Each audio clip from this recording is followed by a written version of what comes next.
केरवा के बड़की घाव दिया सोन के दीदी खा गईली। केरवा के बड़की घाव दिया अमित के दीदी खा गईली। करे गली जमुना बजरिया बेर भइल रह गईली।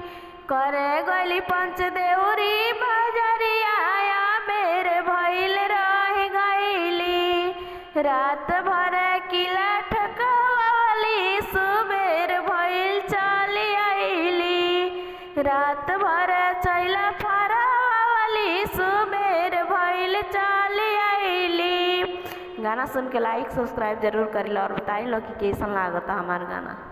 दुल्हा के दीदी दाल फकेली, डला बूट फकेली, बोतल के बोतल शराब पिएली। नशवे में जवानी जियान करेली। नशवे में भसुर के दीदी दाल फकेली, डला बूट फकेली, बोतल के बोतल शराब पिएली।